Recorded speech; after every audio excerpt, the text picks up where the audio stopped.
हम आपको फी कंसेशन पे एप्लीकेशन बता रहे हैं कि एप्लीकेशन कैसे लिखी जाती है। हमारे सामने, आपके सामने, बच्चों के सामने बच्चों ने प्रश्न उठाया कि हम एप्लीकेशन कैसे पहचानेंगे किसको लिखा जाएगा ना। तो सबसे पहले आप ऊपर मैटर देखिए, ये मैटर आपके पास है। राइट एन एप्लीकेशन, एक एप्लीकेशन समझ गए ना आप कि एप्लीकेशन लिखनी है, ठीक है। किसको लिखनी है? टू योर प्रिंसिपल, अपने प्रिंसिपल को लिखनी है। क्यों लिखनी है? फॉर फी कंसेशन, फीस माफी के लिए, ठीक है। जब हम मैटर समझ गए तो अब हम एप्लीकेशन लिखना शुरू करते हैं। ये हमारे पास पेज है, क्या है? पेज है, पन्ना है। हमने क्या किया कि अपने दाहिने साइड वाले पेज पे जरा छोटा सा एक स्पेस रखा कि अच्छा कि हमारी जो हम लिखेंगे सही से लिखेंगे, सिस्टमेटिक लिखेंगे। अगर हम क्योंकि सिस्टम पे नहीं लिख पाते, आप छोटे बच्चे हैं, आपकी इधर उधर चली जाएगी, तो आप पेंसिल से एक छोटी सी पतली सी लाइन खींच दीजिए। फिर इसके बाद हम अपने बाएं साइड में आते हैं, लेफ्ट साइड में आते हैं। यहाँ पे थोड़ा सा स्पेस देंगे, वो भी पेंसिल से हम खींच देंगे कि इसके इस तरफ हमारी राइटिंग ना जाए। क्लियर हो गया? चलिए अब हम लिखना शुरू करते हैं। सबसे पहले हम लिखते हैं टू। क्या लिखते हैं? टू के ठीक बाद नीचे हम लगाएंगे कॉमा। उसी कॉमा के ठीक नीचे तिरछे से हम लिखेंगे द प्रिंसिपल। क्या लिखेंगे? The principal. स्कूल का नाम, जिस स्कूल में आप पढ़ते हैं, अभी आप यहाँ पढ़ रहे हैं तो यहाँ का नाम लिखेंगे। फिर आप आगे दूसरे स्कूल में पढ़ेंगे तो दूसरे स्कूल का नाम लिखेंगे, ठीक है। जिस विद्यालय में आप पढ़ेंगे उस विद्यालय का नाम लिखा जाएगा। The principal CSG Meja, Prayagraj. इसके बाद हम लिखेंगे यहाँ सब्जेक्ट यानी किस विषय पे हमें एप्लीकेशन लिखना है। सब्जेक्ट में an application for fee concession, fee concession के लिए एक एप्लीकेशन, ठीक है। क्लियर हो गया इतना? अब हम लिखते हैं, आगे शुरू करते लिखना। तो जब हम अपने प्रिंसिपल को लिखेंगे, प्रिंसिपल अगर सर हैं तो हम सर लिखेंगे, प्रिंसिपल अगर मैडम है तो हम वहाँ पे मैडम लिखेंगे, ठीक है। एग्जाम में हम नहीं जानते कि सर है मैडम है तो हम सर ही लिखते हैं। ओके, क्लियर हो गया? ठीक है। तो अब देखिए सर हमको लिखना है, कहाँ लिखेंगे? इसी टू के ठीक नीचे आएंगे, इसी टू के ठीक नीचे यहाँ हम लिखेंगे सर। क्लियर हो गया? सर के बाद हमने लगाया कॉमा, सर के बाद हमने क्या लगाया? कॉमा। अब हम लिख रहे हैं with due respect I beg माने प्रार्थना करना, I beg to say that. ठीक, आप स्कूल के हैं, स्कूल में बहुत सारे बच्चे पढ़ते हैं, तो आप प्रिंसिपल को लिखेंगे तो प्रिंसिपल तो जान नहीं पाएगा कि कौन एप्लीकेशन देके गया है, इसलिए वहां पे आपको अपना नाम लिखना पड़ेगा कि आप कौन हैं। पहले आप अपने बारे में बताएंगे ना कि कौन है, तो आप लिखेंगे with due respect I beg to say that I am a student of class, जिस क्लास के हैं, 8th है तो 8th लिखेंगे, 7th है तो 7th लिखेंगे, 6th है तो 6th लिखेंगे, आगे जाएंगे 9th में रहेंगे तो 9th लिखेंगे, ठीक है। जिस क्लास के आप बच्चे हैं उस क्लास का आप लिखेंगे। आप 8th क्लास के हैं तो 8th क्लास लिखेंगे, स्टूडेंट ऑफ क्लास 8th। आपने लिखा विद ड्यू रिस्पेक्ट, सम्मान के साथ, आई बेग टू से, मैं कहना चाहता हूँ कि I am a student of class 8, मैं क्लास 8th का विद्यार्थी हूँ। क्लियर हुआ?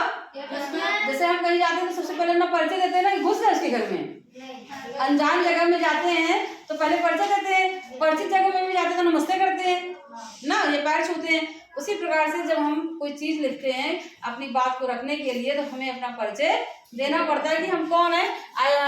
तो हमने लिखा with due respect I beg to say that I am a student of class 8। Okay, अब आपने बता तो दिया कि आप कक्षा 8 के विद्यार्थी हैं। अब आप अपनी समस्या लिखेंगे। क्या लिखेंगे? अपनी प्रॉब्लम लिखेंगे।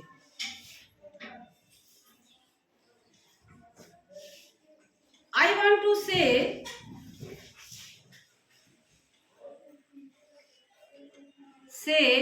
That I am a poor student.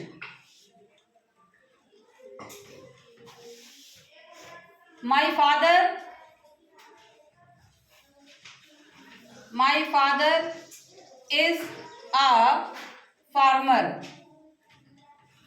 मेरे पिताजी एक किसान हैं. There are 6 members in my family. 4 of them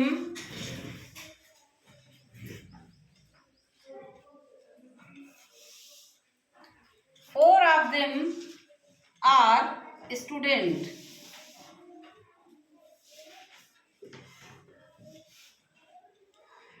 So my father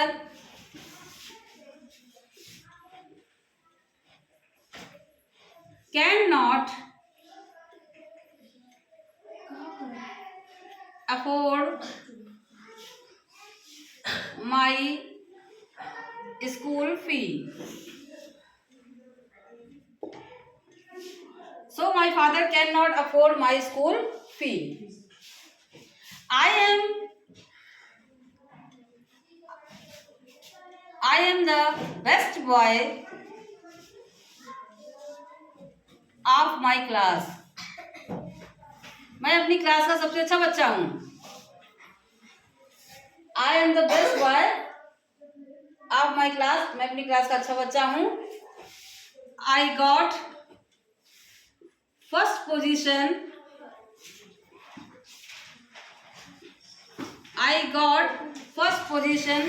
in the last class.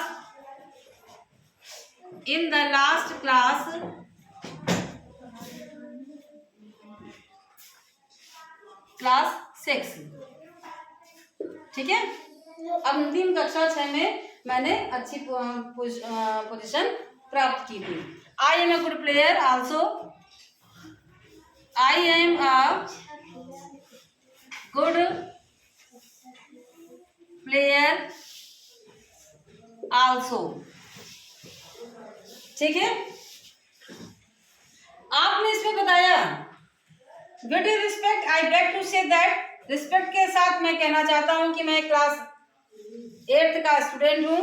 I want to से मैं कहना चाहता हूं कि I am a poor student. मैं पुअर स्टूडेंट हूं. My father is a farmer. मेरे पिताजी एक फार्मर है. There are 6 members in my family. मेरे फैमिली में 6 मेंबर्स हैं. 4 ऑफ देम आर स्टूडेंट्स, जिसमें कि 4 स्टूडेंट हैं. So my father can not afford my school fee. इसलिए मेरे फादर स्कूल फी को अफोर्ड नहीं कर सकते हैं. I am the best boy of my class. मैं अपनी क्लास का अच्छा बच्चा हूँ. I got first position in the last class 6. पिछली कक्षा 6 में मैंने फर्स्ट पोजीशन को प्राप्त किया है. आई am a good player also. मैं एक अच्छा खिलाड़ी भी हूँ. आपने इतना बताया कि आप गरीब हैं, पिताजी फीस दे नहीं सकते हैं. फिर आपने अपने बारे में बताया कि आप क्लास में अच्छे बच्चे रहे. अब देखिए, जब हमने यहाँ सर लिखा, इसको कॉमा लगाया, इस कोने से हमने लिखना शुरू किया. ये कोना कहाँ से था? जो हमने ये लाइन लिखी थी, इसी लाइन से में कोना रहेगा, यानी कि इधर उधर. ऊपर जो हमने टू द प्रिंसिपल लिखा, हाँ, उसी के ठीक नीचे से ये कोना रहेगा. टू के नीचे सर और द के नीचे विद. क्लियर हो गया? जब हमने इतना लिख लिया, वहां से लेकर के आए, फिर सर के नीचे शुरू कर दिए. देखिए शुरू ये सीक्वेंस आया कि नहीं आया? आया ना. अब हम पैरा चेंज करेंगे. क्या करेंगे? Para change. पहले पैराग्राफ में, फर्स्ट पैराग्राफ में आपने लिखा कि आप क्या हैं, आपको क्या चाहिए ना.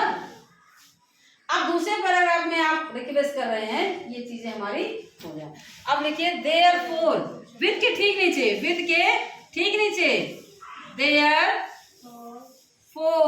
Comma I request you to concession in my school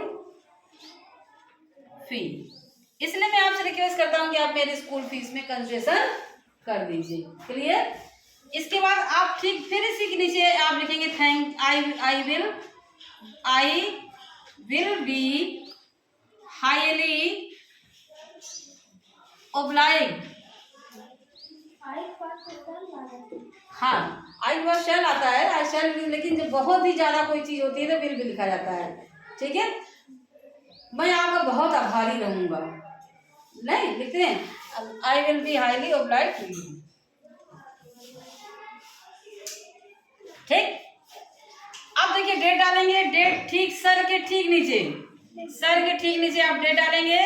date आपकी किस दिन की पड़ेगी? जिस दिन की आपकी एप्लीकेशन रहेगी। आज लिख रहे हैं तो आज की एप्लीकेशन 21/3/2025। फिर अब आप यहाँ ये जब यहाँ लिख लेंगे, जिस लाइन में आपने डेट लिखी है उसी लाइन पे आप जाएंगे, आप यहाँ लिखेंगे yours sincerely, SINCERELY, sincerely. Exam में नाम नहीं लिखा जाता है XYZ। एग्जाम्स में आप वैसे लिखेंगे, एप्लीकेशन देंगे तो नाम लिखेंगे, लेकिन जब परीक्षा में देने जा रहे हैं तो आप नाम नहीं लिखेंगे। हाँ, एग्जाम में नाम नहीं लिखा जाता है, XYZ लिखा जाता है। क्लियर हो गया? तो हमने आपको लिखवाया एक एप्लीकेशन प्रिंसिपल को, write an application to your principal for fee concession to the principal CSG Meja Prayagraj. Subject, an application for fee concession, sir. With due respect, I beg to say that I am a student of class 8. I want to say that I am a poor student. My father is a farmer. Clear? There are 6 members in my family. 4 of them are students, so my father cannot afford my school fee. I am the best boy of my class. I got first position in the last class 6. I am a good player also. Therefore, I request you to concession in my school fee. I will be highly obliged to you. Date yours sincerely XYZ. Okay? Clear हो गया? ठीक है? फिर अब आप लोग इसको आगे